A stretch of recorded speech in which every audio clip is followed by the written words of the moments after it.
the hell am I? Are you listening?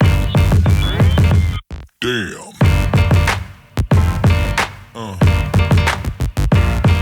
Yeah.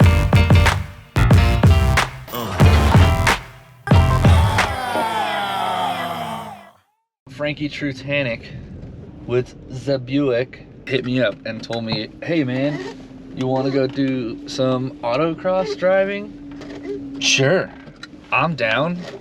And then he was like, you should drive my Buick. And I said, are you sure about that? And he said, yeah. I'm gonna show you this Buick. Can I put some stuff in your back seat? Yeah. Oh man. You can put whatever you You got one of them GoPros on a stick? Yeah, dude. Where's your gyro? My gyro? Kind of looks like a fleshlight on the bottom of that thing, man. Dual purpose? There's Frankie. Why are you so awake right now? Oh man, because I just drove 1,000 horsepower all the way to Kentucky for an hour. That'll do it. That'll do it. You moving out? Moving in. Moving in, copy. 7 Series laugh. You could totally whatever you want, man. I'm gonna have a threesome back there later. Thanks from Dirty Mike and the boys. Oh gosh, I can't believe you just street drove this thing here. Oh hell yeah. Here's the Buick. If you haven't seen it, you could go check it out. They did a full autofocus episode, Frankie and Larry Chen, on this whole car. I'm trying to get them on this versus that and all that stuff, but look at that beef, dude.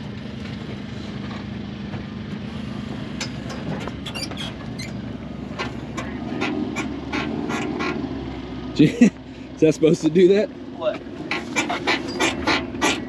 It's a G-body, man.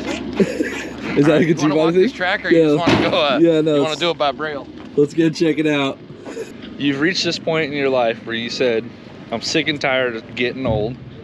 I want to drive. It's always been a dream for you to drive. Yes. And now you're doing it, man. I'm living This is the second weekend in a row? Second weekend in a row of autocrossing. And this is a very fast one. I got invited to this group, which is a new group to me. I haven't run in this thing, but a lot of the same faces. Right. Which is cool because it's kind of like a little dysfunctional family here. It looks like you're competing against cars that are similar to yours, right? Oh, I mean, yeah. it's obviously not as good as your car. Okay, let's be honest. I mean, this guy right here, Harrison, he's a fucking stud. Is he? He can drive. Okay. Oh yeah, he drove at good guys. I haven't really seen these other cars compete. The guys were pitting with Pat Sheely over there. Yeah. That 65-year-old man. Yeah. He's awesome. But anyways, he told me last week, you can't run with the pack if you pee like a pup. So I don't know what that meant, but I think it meant step my game up. Gotcha. So now you're rolling with the pack. They invited me. They said, we got a spot. I'm like, it'd be an honor. Yo. Front row. You're stepping up in the world. Hey man, they like me. I don't know why. They like me. Beyond me. Now you're driving, you're doing your thing, you're getting a race and do all that. That's super gangster. What's the age demographic that you would be in? If I was clicking on like hot dudes, ages like 28 to 30, 30 to 35, you would be in like a 36 to like 40 category. Wait, you're talking about dating apps now? I'm talking dude, this crossover. I'm talking about how old are you without saying how old. Oh, I'm 42, man. You're 42? Yeah, I'm 42. Dude, you could be my dad. I know I could. No, you can't. Mom? Man, all these white lines here are triggering, man. Look at all that powder. Just joking. No, he's not. You're 42. You're finally getting to race and drive the way that you wanted to, the way that you've been trying to for a long time. And you also work for P2 Fabrication. Yes, part owner. One of the owners. Part owner. Sorry, worked for. Part owner in P2. I you still do. Work for P2. Yes. Part owner in P2 Fabrication. You and Sam. You guys did the. Well, Sam mostly did the tin work on my car. That was all Sam. He's the fabricator. I might have like held a riv nut or something. I think you got in or something. Misinstalled a riv nut or something, and then he had to cut it out. That was you. That was me. Yeah, whatever. that was you. Doesn't matter. Yeah. 42, finally driving. Part owner in P2. What else you got? I'm a dad. Poppy? I got 2 kids, and I think like. Sorry, I don't mean to get all spiritual right now, but you're all spiritual. you know, I want to show my kids like, if you have a passion, just go out and do it. Right. You know, it's a grind. Like getting here is half the battle with the race car, as you know. Yeah. Getting there is half the battle. The rest, luck plays factors. your car holding together, plays factors. There's so many variables, but I just want to show them, like, get out and do what you love. And like my 6-year-old already is taking to it, which is cool. Like she was riding a horse standing up on it, dude. I'll show you a video. She's literally standing on the horse like this while the horse is walking. I'm like, what, you really? Yeah. At 6? Yeah. I'm 42 and I never rode a horse. You never rode a horse? No. No caballos? No, not really. They're kind of outdated forms of transportation. We have That's the way I look at them. It's true. We have a lot of guys who watch the channel who either don't have dads in their lives or their parents haven't told them that they could do anything they want to do with their lives. A lot of people haven't heard that. You can do anything, dude. My parents have never been supportive of anything to do with cars, really. My mom's like supportive of me being a mechanic, but never like, I just remember getting in a, I think it was called Malibu Grand Prix back in the day. It was like a go-kart kind of place. It was like the K1 of the 90s. There you go. Man, I'm old. But that's when I was born in the 90s. They had a track and it was competitive and it was like this road course kind of layout out in the San Fernando Valley. And I remember getting in the car and I just remember like, dude, this is what I need to do. You know, there's like these light bulb moments you have in your life. That moment never like escaped. I just didn't race forever because my mom's like, no, you're going to kill yourself. You're going to die. I'm like, look at Earnhardt. Earnhardt, he died. I'm like, dude, I'm not going 200 on an oval, you know?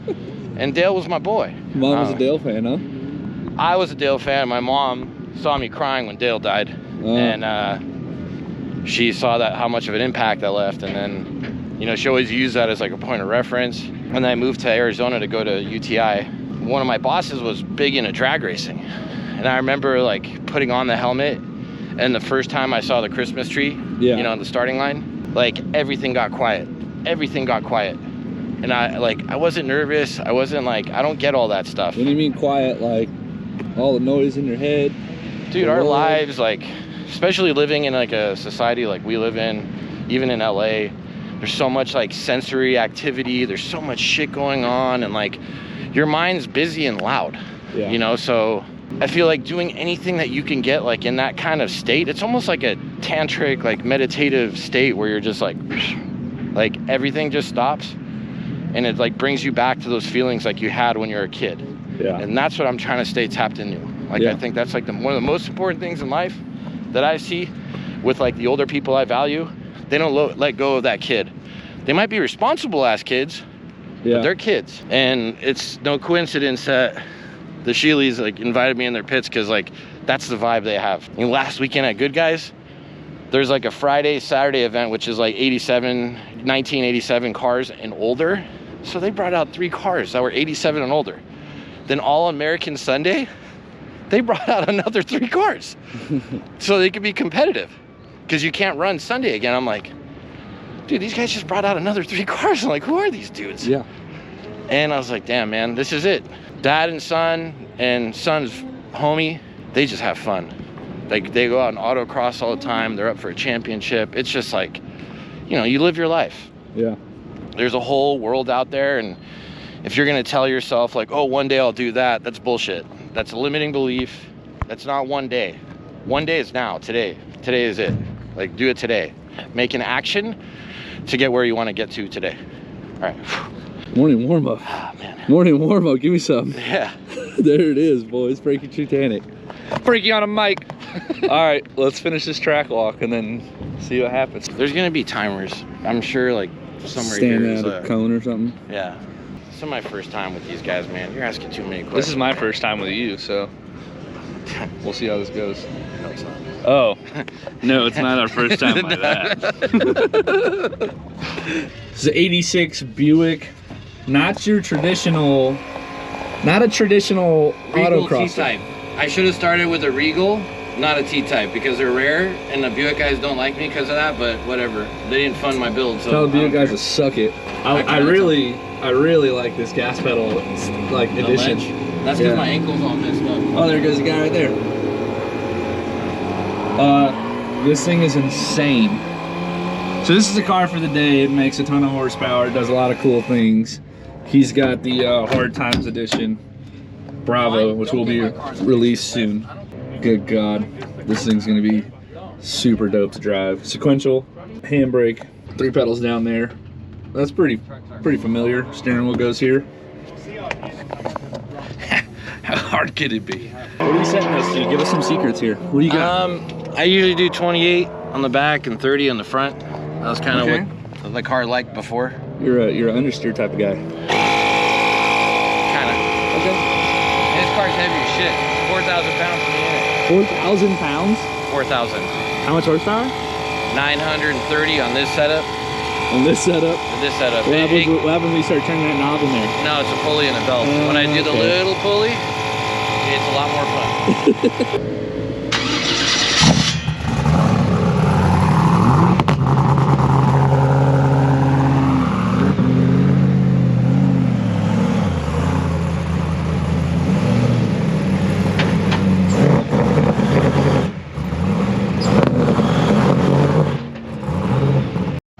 I want to see what this orange car does. 4.7.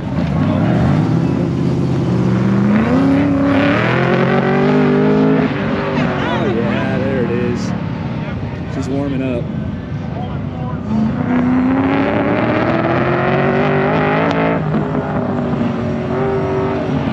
It sounds like it's cut, but it's not. It's got traction control. So it's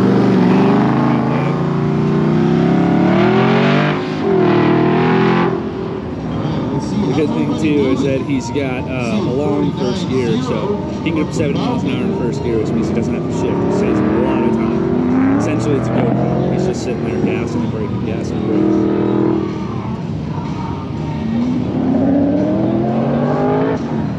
4.4, let's go. 2 seconds, bro. 2 seconds off his first time. Let's. Hell yeah, bro. You already broke 44. I think you're the first one. Oh yeah? Yeah, you're killing it. This Hell thing's yeah. quick. Let's go back and... Yeah, let's do it. Curious to see how this thing brakes. It's 4,000 pounds, so she's a heavier car. It's a ton of horsepower, so.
That was sick. I wish I had that on tape up there. I'm like, oh, he's definitely mopping shit up. I'm like, oh, saved it. I was definitely like, ah!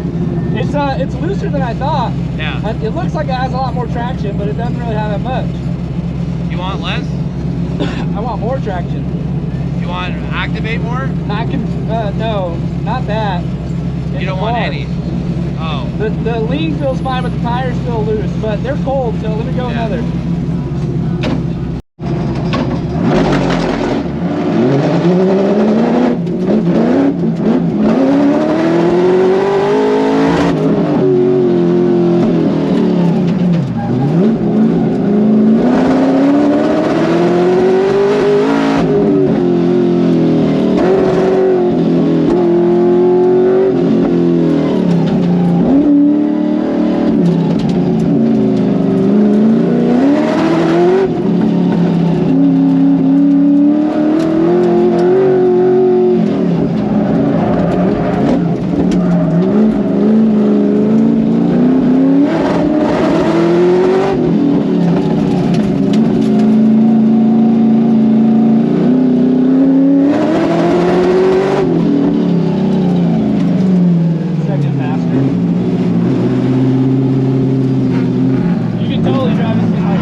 gas, brake, gas, brake, gas, brake. No, we'll get faster the more we understand what the car can do, but totally just gas, brake. I can go way later into the corner too, I'm finding, so.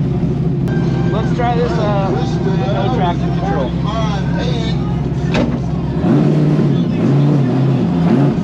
See how she eats now. It's probably going to be pretty insane with no traction control, but we'll see what it does. I would probably rather have all the power and figure out how to drive it, but we'll see.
Spicy with no traction control. What's that? It's pretty spicy. It's with no very traction spicy, control. very spicy. I was like, oh, there's no launch control, no two-step. That's everything off. Yeah. That's no. Jesus take the wheel. There's definitely something in between those two. I can adjust it. Because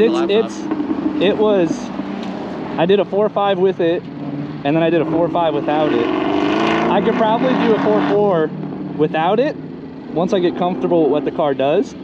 But the rear end doesn't feel like it has any. This is weird because I'm going to give you advice now. Tell me.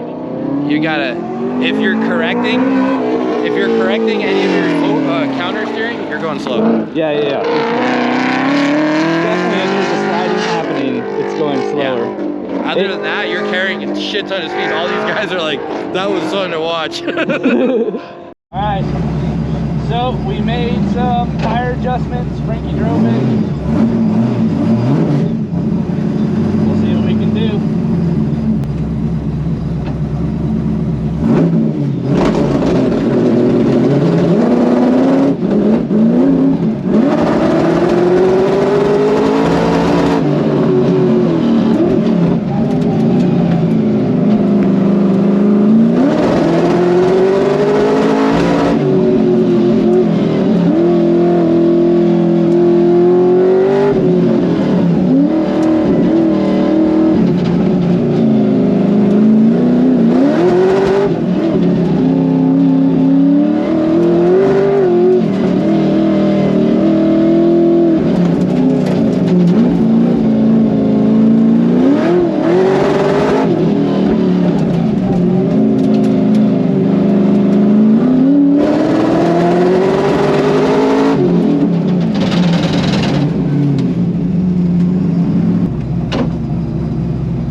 Stuff. Had one of the other guys named Wes come over and help out a lot with the setup. Apparently the brakes were adjusted too far to the rear, which was causing the car to kind of want to oversteer in the corner. So we compensated for that with tire pressure, which in my opinion felt a lot better. but the car should be back together. So I'm gonna go for a ride with Frankie, and let's see how he does. See if we can break the 4.4. I think we got a 43. You got a 43 in you? Let's see.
Tire's gone. Yeah.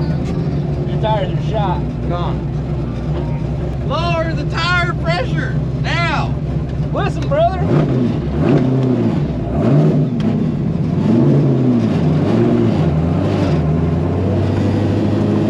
Second gear feels a lot more smooth. Oh yeah.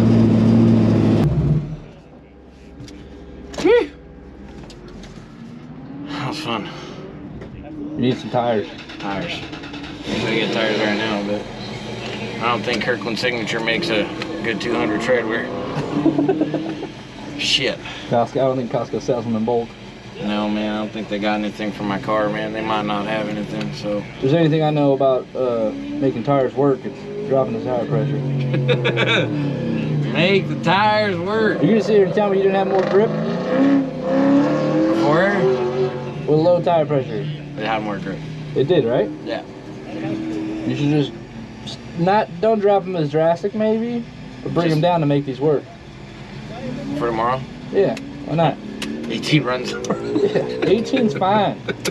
You got 18 passes. You got 18 passes on them tires. If I know anything about tires, man, there's Look, 18 left in there. You got 18 passes. I say you do 18 psi. Yeah, okay. Keep it, you know, kosher.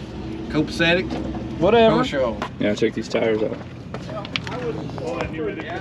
Worn down. I'd put those at 18 psi, but that's just me. Hey, I don't know much. Yeah. You got a lot of cracks in it. Yeah, well, you know. Do you have Apple Care? No, I don't have Apple Did you Care. get the insurance? No, I didn't get the insurance. You know what? This is representative. Like, how about your damn King Ranch at home? You got damn cracks You everywhere. know, I'm sick of you. King Ranch. Thanks for watching, You're gonna boys. get a truck, get a King's Ranch. Because Micah Diaz said so. Stay safe. King Ranch.